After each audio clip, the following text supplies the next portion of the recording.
अभी हम लोग एक JEE main 2025 fourth April evening shift का क्वेश्चन सॉल्व करेंगे। ये अभी बेस्ड ऑन मेमोरी है, बाद में क्वेश्चन चेंज भी हो सकता है।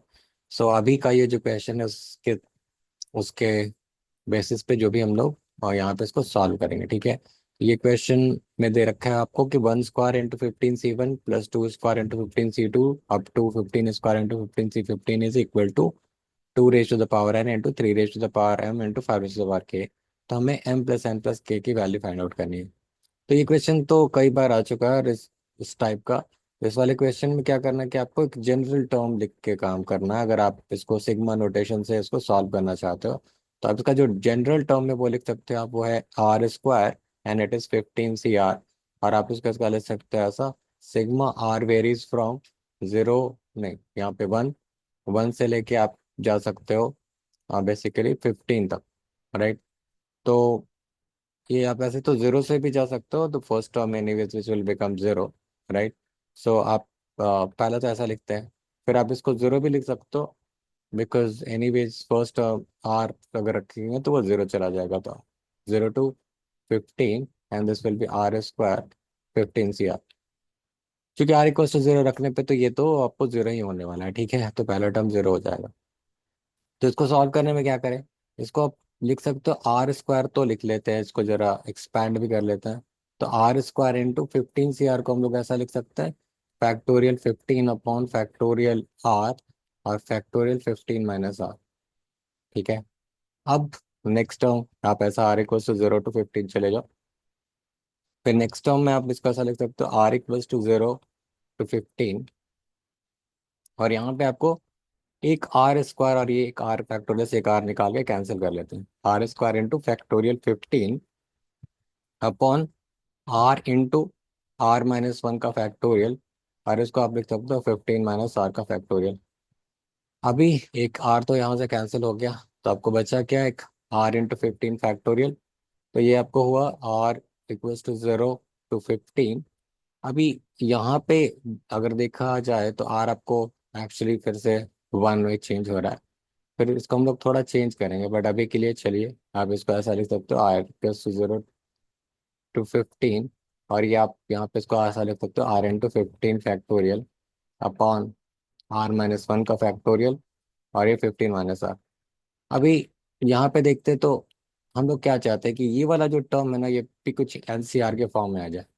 तो आप पे क्या करोगे, अगर आप 15 को अगर बाहर ले लो तो ये आपको क्या बन जाएगा, 14 फैक्टोरियल और r - 1 इंटू 15 - r का फैक्टोरियल। तो ये टर्म आपको 14 CR की तरह बन जाएगा, ठीक है। तो आप इसको ऐसा लिख सकते हो अगले स्टेप में, r आप इसको वन भी कह सकते हो, क्योंकि यहाँ पे वाला टर्म आपने कार को कैंसिल किया। तो r = 1 to 15 अगर कर लो उसको, आप इसको लिख दो r, और यहाँ पे एक 15 को कॉमन निकाल लिया मैंने। फिर ये देखो 14 फैक्टोरियल अपॉन r - 1 का फैक्टोरियल, और ये 15 - r का फैक्टोरियल, ओके। अभी ये वाला जो टर्म है 14 फैक्टोरियल और ये, इसको आप 14 CR - 1 लिख सकते हो, ठीक है। तो आप इसको 14 CR - 1 लिख सकते हो। तो इसको हम लोग लिख देते हैं r = 1 to 15 और 15 r, और इसको जरा लिख लेते हैं 14 CR - 1, ठीक है। एक बार ऐसा लिखते हैं, फिर और भी इसको फर्दर सॉल्व करना पड़ेगा क्योंकि अभी तक ये पूरा हुआ नहीं है सॉल्व, ठीक है। तो ये आपको 14 CR - 1 हो गया। लेकिन अभी भी मेरा एक r का टर्म बचा हुआ है। तो हम लोग क्या करें, इसको थोड़ा रीअरेंज कर लेते हैं। इसको ऐसा लिखते हैं r = 1 to 15, और ये 15 तो आपका है यहाँ पे पड़ा। अब इसको r को आप ऐसा लिख लो कि r - 1 और +1, ठीक है। तो इससे क्या फायदा होगा कि आर तो ये तो वन वन तो कैंसिल हो जाएगा, लेकिन यहाँ पे जो चीज़ बची हुई थी आपकी, इसको आप ऐसा लिख सकते हो 14 फैक्टोरियल अभी भी। और फिर नीचे में आप इसको लिख सकते हो ऐसा, r - 1 का फैक्टोरियल पहले लिखा था, तो इसको अभी लिख ले r - 1 इंटू r - 2 का फैक्टोरियल। यहाँ पे जो r - 1 का फैक्टोरियल था उसको ऐसा लिख लिया, और इंटू आप इसको लिख लो अगेन 15 - r का फैक्टोरियल, ठीक है। अभी इसको फिर से स्प्लिट कर लेते हैं इस तरीके से दो में।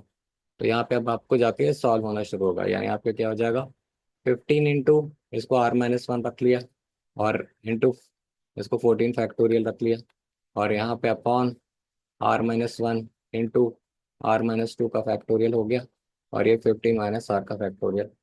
अभी ये यहाँ ये इसके साथ चला गया तो ये आपको 15 × 14 का फैक्टोरियल अपॉन जो भी एक पूरी चीज थी R-1 का फैक्टोरियल और 15 - R का फैक्टोरियल। ठीक है, तभी इसको तो आप ले लो, फिर से आपका क्या बन जाएगा कि R-1 अब जाके कैंसिल हो गया। अब वही काम जो पहले किया था फिर से यहाँ पे कर सकते हैं, इसको हम लोग R = 2। अभी यहाँ पे 1 को इसको 2 में चेंज कर सकते हैं, बट ठीक है, अभी ये यहाँ लिख लेते हैं 1 to 15, और इसको लिख लो 15। और यहाँ पे फिर से 14 को कॉमन निकाल लिया, तो ये अब जो 13 फैक्टोरियल अपॉन R-2 का फैक्टोरियल और ये 15 - R। तो अभी ये फिर से अगर आप देखोगे तो ये बन गया आपको 13 CR - 2, 13 CR - 2 ये वाला पार्ट बन जाएगा। फिर इसको तो अपने सिग्मा अलग से ऐसा कर लिया R = 1, और ये आपने इसको लिख दिया 15, और यहाँ पे इसको आप लिख लो 15 × 14 CR - 1। फाइनली यहाँ से आप इसको 15 × 14 को निकाल भी सकते हो बाहर। तो 15 × 4 = 60 और 15 × 15 यानी 210। इसको 210 ऐसा कर लिया, और यहाँ पे चूंकि R-2 से शुरुआत हो रही थी, तो इसको आप R = 2 कर लो। मतलब जब आज जैसे ही हमने R-1 यहाँ से हटाया था, तो यहाँ पे आपको R = 2 कर लेना चाहिए था, और यहाँ पे आपको ये हो जाएगा 13 CR - 2। और ये चीज़ आपको हो गई 15 × सिग्मा R = 1 to 15, और ये आपको हो गया 14 CR - 1। ठीक है, तो ये क्या क्या 210, और ये आपको हो गया बेसिकली क्या 13C0 + 13C1 से लेके 13C13, which you know is actually equal to 2 raised to the power 13। ठीक है, तो अब इसको 2 raised to the power 13 कर लो, और यहाँ पे 15 इसको कर लिया, और सिमिलरली आपने इसको लिखना शुरू किया, तो ये भी आपको क्या बनने लगा 14C0 14C1 से लेके 14C14, which is nothing but 2 raised to the power 14। तो आपने इसको लिख लिया 2 raised to the power 14। अब नेक्स्ट स्टेप में 2 raised to the power 13 को कॉमन, तो ये बना 210, और यहाँ पे 15 × 2 30, विच इज 240।